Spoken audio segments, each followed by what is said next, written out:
Hello students, welcome to life science class. आज का life science में मेरा मौजू है गैर जिनसी तौलीद की मुख्तलिफ किस्में। इससे पहले हम लोग पढ़ चुके हैं कि रिप्रोडक्शन क्या होता है, टाइप्स ऑफ रिप्रोडक्शन कितने हैं, और हम बता चुके हैं कि टाइप्स ऑफ रिप्रोडक्शन में दो तरह के होते हैं। एक होता है सेक्सुअल रिप्रोडक्शन और दूसरा होता है असेक्सुअल रिप्रोडक्शन, यानी जिनसी तौलीद और गैर जिनसी तौलीद। आज हम लोग पढ़ेंगे असेक्सुअल रिप्रोडक्शन के मुख्तलिफ किस्मों के बारे में, यानी different types of asexual reproduction, यानी असेक्सुअल रिप्रोडक्शन किन किन तरीक़ों से होता है। तो मैं मास्टर इरशाद खान आपकी खिदमत में हाजिर हूँ। तो आइए आज का हम सबक शुरू करते हैं। तो सबसे पहले हम लोग जान लेते हैं कि असेक्सुअल रिप्रोडक्शन के मुख्तलिफ अक़साम हैं। एक है बाइनरी फिशन, दूसरा है मल्टीपल फिशन। ये दरअसल फिशन का ही एक जो है दूसरा माने एग्जाम्पल है। और एक होता है आपका बर्डिंग, फिर है फ्रैगमेंटेशन, स्पोरुलेशन और रीजेनरेशन। तो ये 4-5 तरीके हैं जिससे जो है कुछ लिविंग ऑर्गेनिजम्स में गैर जिनसी तौलीद का अमल होता है। तो सबसे पहले हम लोग देखते हैं बाइनरी फिशन। फिशन और एक वर्ड होता है फ्यूज़न। फ्यूज़न और फिशन, जैसे न्यूक्लियर फिशन और न्यूक्लियर फ्यूज़न। फ्यूज़न मतलब क्या होता है, इसमें दो चीज़ों को मिलाकर जोड़ दिया जाता है, उससे एक तीसरा कोई चीज़ बनता है। अब फिशन में क्या होता है, एक बड़े चीज़ को क्या होता है वो ब्रेकअप कर देता है, उससे दो या तीन जो है उसके टुकड़े बन जाते हैं। तो फिशन का मतलब होता है ब्रेकअप, अब फ्यूज़न का मतलब होता है ज्वाइनिंग। तो यहाँ पर है बाइनरी फिशन। तब बाइनरी फिशन जो है एक गैर जिनसी तौलीद का तरीका है और ये यूनिसेलुलर जानदारों में होता है। अब देखिए इस अमल में क्या होता है कि इस अमल के दौरान एक खुलियाई जानदार का खुलिया तकरीबन 2 बराबर हिस्सों में तकसीम हो जाता है और दोनों खलियों से 2 अलग अलग एक खलवी जानदार पैदा होकर आज़ाना ज़िंदगी गुजारते हैं। मतलब क्या कहा गया कि देखिए जैसे यह खलवी जानवर का ये एक सेल है, ठीक है, जिसको हम पैरेंट सेल कहते हैं, और ये इसके अंदर में एक ये न्यूक्लियस है और ये आपका साइटोप्लाज्म है। अब इसमें क्या होता है कि एक न्यूक्लियस जो है वो 2 न्यूक्लियस में ब्रेकअप हो जाता है, यानी एक न्यूक्लियस से 2 न्यूक्लियस बनते हैं। अब देखिए यहाँ से एक न्यूक्लियस से 2 न्यूक्लियस यहाँ पर बन गया, यानी न्यूक्लियस डिवाइड होकर यहाँ पर 2 न्यूक्लियस बन गए। अच्छा, अब फिर जो है ये साइटोप्लाज्म है, अब फिर ये साइटोप्लाज्म का फिर से यहाँ पर डिवीज़न हो रहा है। अब यहाँ पर देखिए ये इस जगह में साइटोप्लाज्म का डिवीज़न हो रहा है। अब डिवीज़न होने के बाद यहाँ पर देखिए पूरा जब डिवाइड हो गए तो इसी के तरह इस पेरेंट सेल के ही तरह यहाँ पर जो है 2 डॉटर सेल्स बन गए। मतलब यहाँ पर एक जानदार से यहाँ पर 2 जानदार बने, एक ही जैसा, ठीक है। तो ये इसे कहते हैं बाइनरी फिशन। तो इस तरह का बाइनरी फिशन या दोहरी शक इसको उर्दू में कहते हैं, ये किसके अंदर में होता है, ये होता है आपका अमीबा में, पैरामीशियम में, यूग्लिना में और बैक्टीरिया वगैरह में। तो ये जो ऑर्गेनिजम्स हैं ये इसी तरीके से यानी बाइनरी फिशन के तरीके से ही जो है आपका असेक्सुअल रिप्रोडक्शन का अमल अंजाम देते हैं। अब हम लोग देखते हैं मल्टीपल फिशन इन अमीबा, माने अमीबा में मल्टीपल फिशन कैसे होता है। तो इसमें देखिए क्या होता है कि अमीबा में मल्टीपल फिशन का अमल ये नामुनासिब हालत में अंजाम पाता है। इस तरीके के दौरान अमीबा के खुलिया से कुछ मादे खारिज होते हैं जिससे खुलिया के गिर्द एक सख्त दीवार यानी सिस्ट बन जाती है और ये सिस्ट नामुनासिब हालत में खुलिया की हिफाजत करता है। फिर खुलिया का न्यूक्लियस बहुत सारे छोटे छोटे टुकड़ों में तकसीम हो जाता है।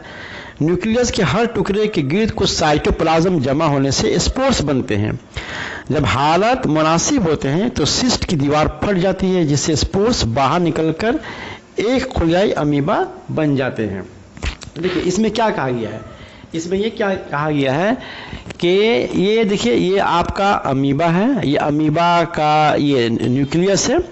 अब अमीबा का सेल से क्या होता है, कुछ मादे खारिज होते हैं जो खुलिया के चारों तरफ एक दीवार बना देती है, जिसे हम सिस्ट कहते हैं। मतलब इस सेल से जो है कुछ मादा खारिज होता है, जिसकी वजह से देखिए इसके चारों तरफ एक दीवार बन गई है, जिसको अंग्रेजी में हम इसको सिस्ट बोलते हैं। ये जो इसको हिफाजत करता है, ठीक है।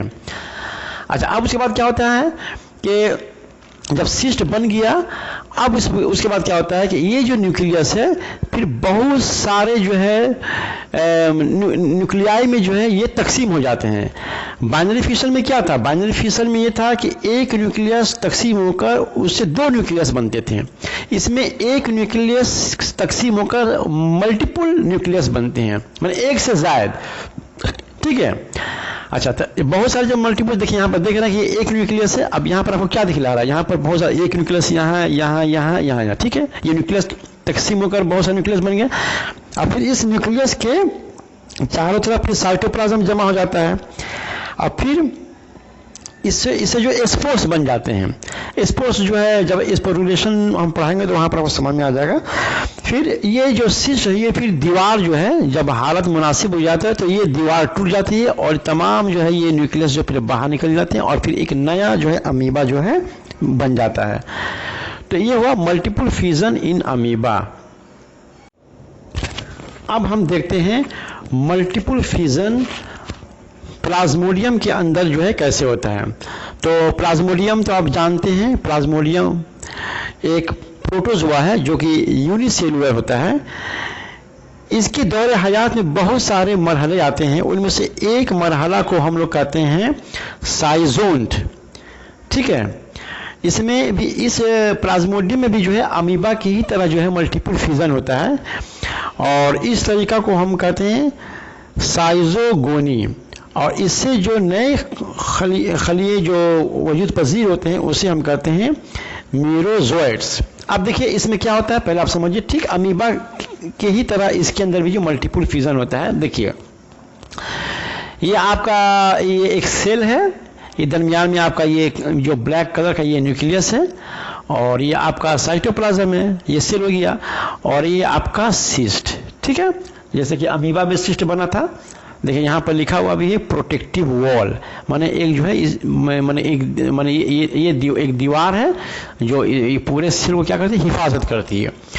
अब उसके बाद क्या होता है, अब इसमें मल्टीपल फ्यूजन होता है। कैसे होता है कि देखिए ये एक सेल है, एक सेल से देखिए इसके अंदर बहुत सारे सेल, ये एक न्यूक्लियस है, इसका जो फ्यूजन हुआ, जो ब्रेकअप हुआ, तो बहुत सारे जो है यहाँ पर जो देखिए आपका न्यूक्लियाई जो है बन गए हैं।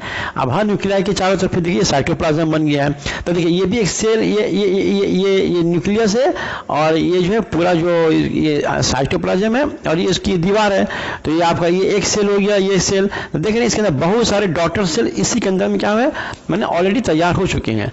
अब जब फिर मुनासिब वक्त आता है तो ये जो दीवार है जो कि सिस्ट जिसको हम कहते हैं, ये दीवार जो है क्या होता है, जब मैंने टूट जाती है तो फिर ये दीवार के टूटने के बाद सारे जो है डॉटर सेल जो फिर जो है बाहर निकलकर फिर जो एक नया जो है प्लाज्मोडियम जो है फिर जो है वो माने क्या होता है, बन जाता है।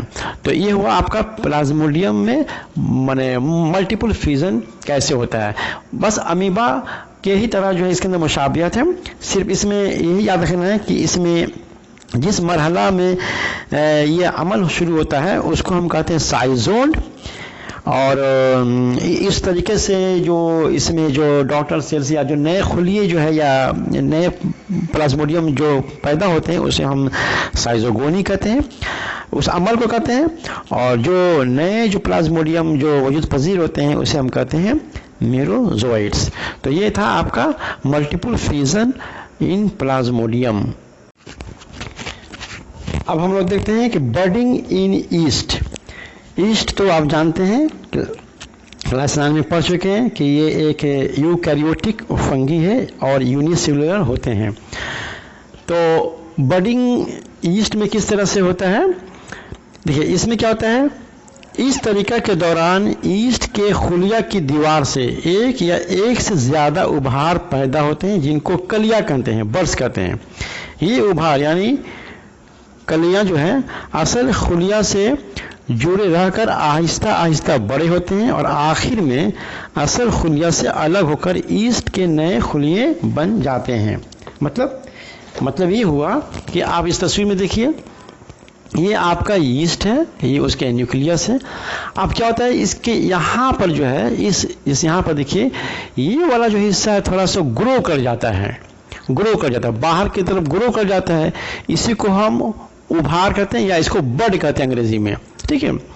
तो ये वाला जो हिस्सा है ये हुआ आपका बड।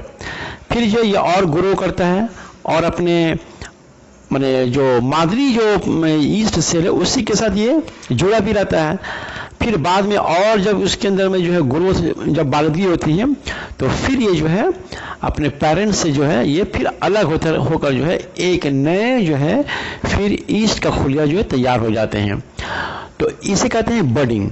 बड माने कली। तो इसको ये जो उभार है इसको कली कहा गया। यही कली जो है फिर एक जो है इंडिपेंडेंट जो है आज़ाद एक ईस्ट में जो है फिर ये तब्दील हो जाती है। तो आप देख सकते हैं किस तरह से इसके स्टेजेस है। यहाँ पर फिर ये न्यूक्लियस का भी डिवीज़न हो गया है। एक न्यूक्लियस से यहाँ फिर दूसरे इसके अंदर एक न्यूक्लियस आ गया, इसी से न्यूक्लियस यहाँ बन गया और फिर ये इसे जब फिर अलग हो जाएगा तो फिर ये जो है ईस्ट बन गया, आज़ाद ईस्ट बन गया। तो ये है बर्डिंग इन ईस्ट। बर्डिंग इन हाइड्रा को तो आप जानते हैं, ये भी जो है आपका ये निडेरिया फाइलम का ये जानवर है, यूनिसेलुलर है और ये फ्रेश वाटर में पाया जाता है और समुद्री पानी में भी ये पाया जाता है। तो इसके अंदर भी जो है बर्डिंग होता है, ये उसी तरीक़े से होता है जिस तरीके से ईस्ट में होता है। इसमें क्या होता है कि हाइड्रा के जिस्म के सतह पर एक या एक से ज़्यादा उभार पैदा होते हैं जिनको कलिया कहा जाता है। हर उभार आहिस्ता आहिस्ता बढ़ते हुए एक नए हाइड्रा की शक्ल इख्तियार कर लेता है और आखिरकार असल हाइड्रा से अलग होकर आज़ाना ज़िंदगी गुजारता है। आप यहाँ देख सकते हैं ये आपका पेरेंट हाइड्रा है, ठीक है, हाइड्रा है। अब यहाँ पर देखिए एक छोटा सा ग्रोथ माने इसका साइड में एक ग्रोथ हुआ है जिसको इसी को हम कहते हैं बर्ड, ठीक है। फिर यही जो बर्ड जो है फिर और इस तस्वीर में देखिए थोड़ा सा और जो है ना माने और ग्रो करके और थोड़ा सा बिगर हो गया है, यहाँ और ज़्यादा बिगर हो गया है और फाइनली क्या हुआ कि फिर इससे जो है ये डिटैच हो गया, फिर अलग होकर फिर एक इंडिपेंडेंट हाइड्रा जो है ये बन जाता है। तो ठीक वही प्रोसेस है जो प्रोसेस ईस्ट में था। बस बर्डिंग में ये याद रखना है कि जो पेरेंट ऑर्गेनिज्म होता है उसके जिस्म के सतह पर जो है एक आउट ग्रोथ होता है, ग्रो आउट कर जाता है, उभार होता है। वो उभार आहिस्ता से और बढ़ते रहता है, फिर बढ़ते बढ़ते जो है फिर जो है फाइनली आखिर में जो है पेरेंट जो ऑर्गेनिज्म है उसके जिस्म से फिर अलहदा होकर फिर एक इंडिपेंडेंट आज़ादाना जो है एक जो है फिर वही ऑर्गेनिज्म हो जाता है। तो ये था बर्डिंग इन हाइड्रा। अब हम लोग पढ़ेंगे फ्रेगमेंटेशन इन स्पाइरोगाइरा। तो फ्रेगमेंटेशन भी एक प्रोसेस है ए सेक्सुअल रिप्रोडक्शन का। इस तरीके से भी एक सेक्सुअल रिप्रोडक्शन जो है होता है।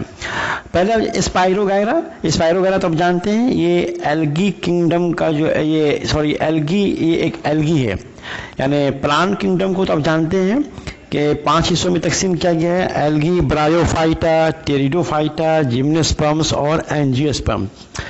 तो ये स्पाइरोगाइरा के एल्गी है और आप ये देख सकते हैं इसके अंदर क्लोरोप्लास्ट आपको दिखाई दे रहा है। इसका मतलब क्या हुआ, ये अपनी ग़िज़ा खुद से तैयार करते हैं, ठीक है। तो इसमें चूंकि क्लोरोप्लास्ट पाया जाता है इसलिए जो है इसको माने प्लांट किंगडम ही में रखा गया है। फ्रेगमेंटेशन में क्या होता है इस प्रोसेस में कि इस तरीका के दौरान किसी भी वजह से स्पाइरोगाइरा के रेशे दो या दो से ज़्यादा टुकड़ों में बढ़ जाते हैं और हर टुकड़े से एक नया स्पाइरोगाइरा बन जाता है और फिर बढ़ने लगता है। मतलब देखिए ये आपका पूरा स्पाइरोगाइरा है और इसमें न्यूक्लियस भी है, क्लोरोप्लास्ट आपको दिखाया गया, साफ वाज़ेह है कि ये आपका जो है ये प्लांट है, माने ये स्पाइरोगायरा तो इसको एल्गी ही में रखा गया है, लेकिन ये है आपका प्लांट ही है। यहाँ पर देखिए ये सेप्टम, ये माने एक माने इसको बीच से तकसीम करने वाला ये हिस्सा है। इसमें क्या होता है कि फ्रेगमेंटेशन मतलब फ्रेगमेंट मतलब टुकड़ा होता है। जैसे आप रोटी के जैसे टुकड़े करते हैं, 2 टुकड़े करते हैं तो अलग अलग एक टुकड़ा हो जाता है, उसको फ्रेगमेंट कहते हैं।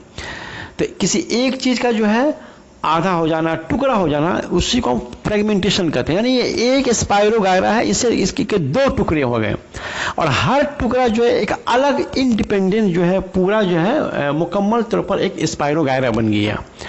तो ये भी एक तरीका, मैंने इस फ्रेगमेंटेशन प्रोसेस जो है वो एसेक्सुअल रिप्रोडक्शन का एक तरीका है। इसकी मिसाल जो है आपको स्पाइरोगायरा में हुआ, मैंने स्पाइरोगायरा में इस पर फ्रेगमेंटेशन प्रोसेस से जो है एक स्पाइरोगायरा से 2 स्पाइरोगायरा जो है बन जाते हैं।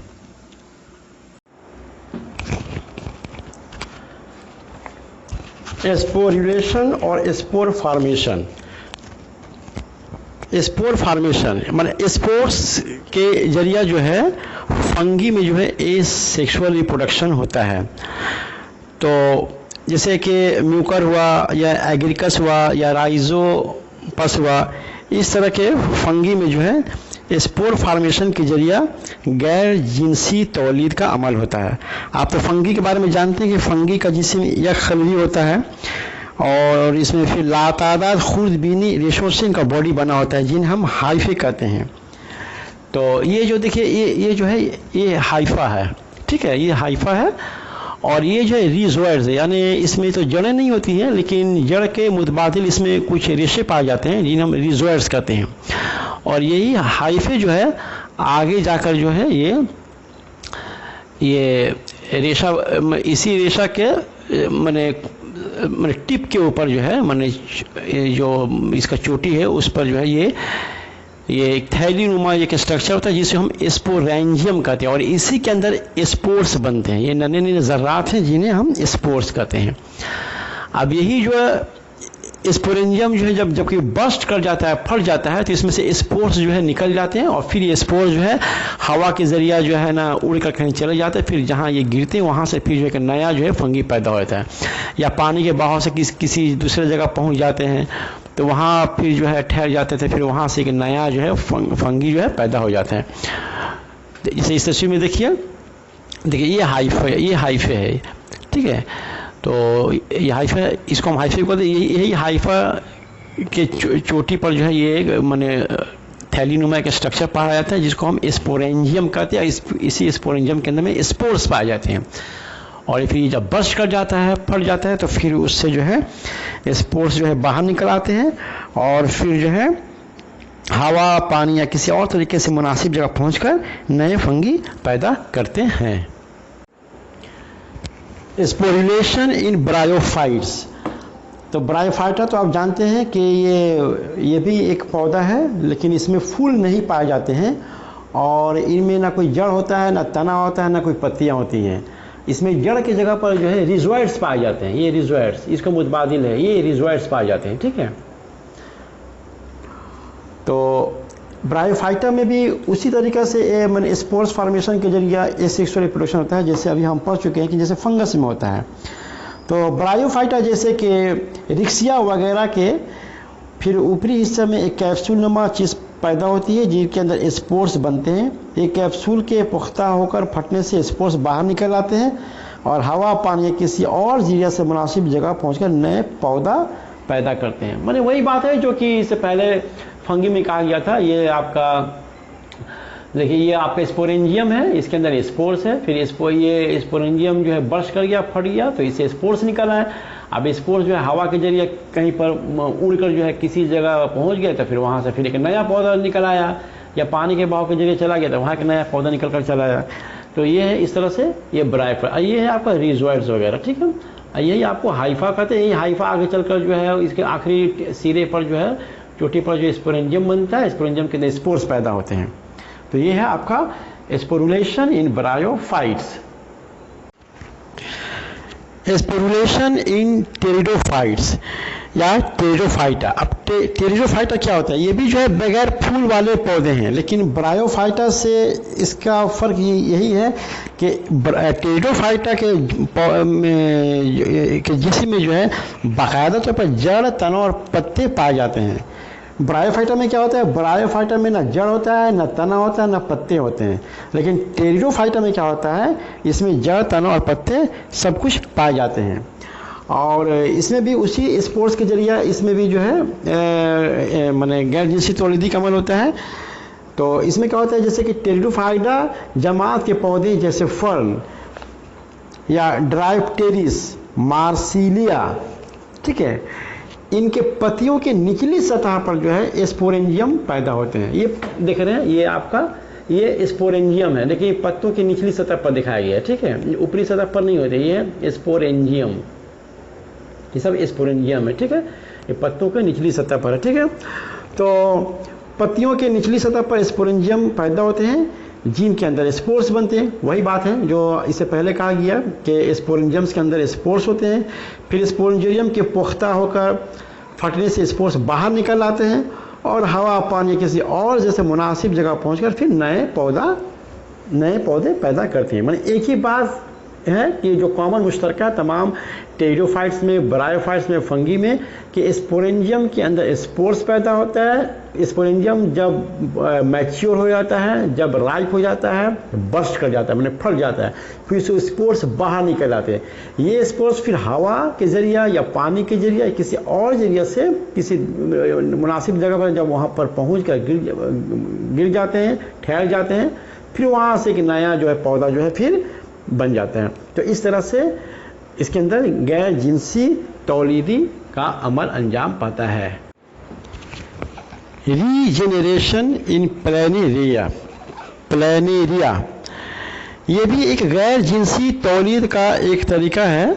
इस अमल के दौरान अगर जानवरों का जिस्म किसी भी वजह से दो या दो से ज़्यादा हिस्सों में बढ़ जाता है तो हर हिस्सा से एक नया जानवर बन जाता है। जैसे इस रीजेनरेशन का जो अमल जो है हाइड्रा वगैरह में ये होता है। तो ये देखिए, ये प्लेनेरिया है, माने एक तरह का जानवर है। इसमें देखिए ये एक मुकम्मल जानवर है। अब इसके 3 टुकड़े हो गए हैं, एक टुकड़ा यहाँ है, एक टुकड़ा यहाँ है, एक टुकड़ा यहाँ। अब हर एक टुकड़ा जो है खुद से जो फुल्ली डेवलप होकर जो है एक नया जो है जानवर बन जाता है।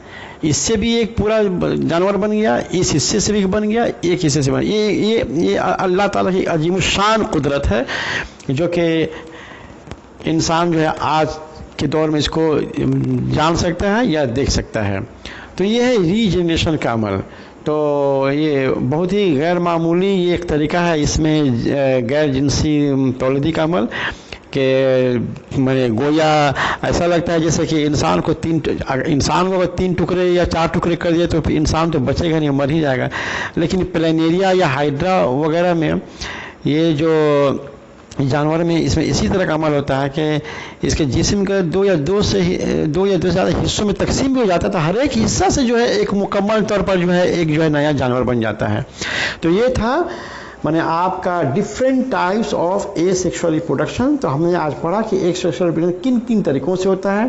तो एक हुआ बाइनरी फिशन, मल्टीपल फिशन, फिर से आपका बर्डिंग हुआ, फ्रेगमेंटेशन हुआ, स्पोरिलेशन हुआ और रीजेनरेशन हुआ। तो ये था आज का सबक। तो हम उम्मीद करते हैं कि आज का सबक आपको अच्छी तरह समझ में आया होगा। Thank you very much.